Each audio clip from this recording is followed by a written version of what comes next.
तो ठीक है। दूसरी बात है, जीवन में किसी परिस्थिति से भागना नहीं। परिस्थितियां आती है जाती है, उसमें हम लोग कायम है, हम लोग बने रहे। हम भाग जाएंगे तो हम हार गए। हम डटे रहे, मर भी गए तो भी हम अमर हो जाए। भाग जाएंगे तो जिंदा है तो भी मरा हुआ समझेंगे लोग अपने। और इसलिए परिस्थिति को देखकर भागना नहीं, परिस्थिति में खड़े रहना है। जितना हो सकता है उतना आगे बढ़ना।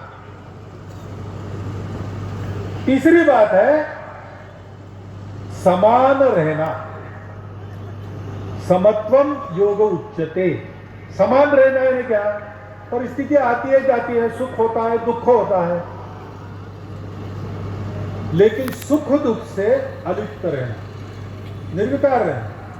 लोगों के लिए आनंद के प्रसंग में आनंद दिखाना पड़ता है, थोड़ा बहुत आनंद होता भी है, लेकिन उसमें अपने आप को भूल मत जाओ और आनंद अपने सिर में न चढ़े, अहंकार न हो। मुझे यही डर लगता है, संत अपने स्वभाव के अनुसार बहुत बड़ी बड़ी बातें कभी कभी मेरे सामने मेरे बारे में कहते हैं, तो मुझे डर लगता है कि इससे मैं चढ़ न जाऊं। मैं भगवान की हमेशा प्रार्थना करता हूं इससे मुझे बचा। अब कितना भगवान सुनता है आप बोल सकेंगे, मैं नहीं बोल सकता, क्योंकि अपनी गलती अपने ध्यान में नहीं आती। लेकिन इससे बचना और सब परिस्थितियों में स्थिर मति रहना, मन को शांत रखना। परिस्थिति कठिन आती है तो ये समझना कि अपनी परीक्षा है, लेकिन एक न एक दिन ये भी जाएगी। एक राजा का प्रधान था, उसकी आदत थी वो हमेशा ये भी दिन जाएंगे ऐसा कहता। तो एक बार ऐसा हुआ कि राजा कुछ बात कर रहा था दरबार में कि अपना राज्य बहुत बड़ा है, बहुत संपत्ति हुई है, आजकल हमारा सब नागरिक सुखी है और मेरा मान भी बड़ा है, सारा राज्य बहुत अच्छा है। तो उसके मुंह से निकल गया ये भी दिन जाएंगे। तो राजा को गुस्सा आया, वो शुभकामना देने के बजाय शाप दे रहा है। उसने उसको जेल में डाला। जेल में डालने की आज्ञा दी तो फिर से उसने कहा ये भी दिन जाएंगे। फिर ऐसा हुआ कि राजा के राज्य में और बगावत हो गई और युद्ध करने वाले राजमहल पहुंच गए। राजा भाग के छिपने लगा, छिपने के लिए जगह नहीं, अंत में जेल में गया। जहां प्रधान जी थे वहीं आ गया। उस झंझट में राजा को एक तलवार का घाव लगा, उसकी एक उंगली टूट गई। मुश्किल से जेल तोड़कर वो भाग गए। शत्रु ने जेल तोड़ ही दिया था, भागना ही था उनको, भाग गए। बार बार प्रधान जी उसको कहते ये भी दिन जाएगी ये भी दिन जाएगी।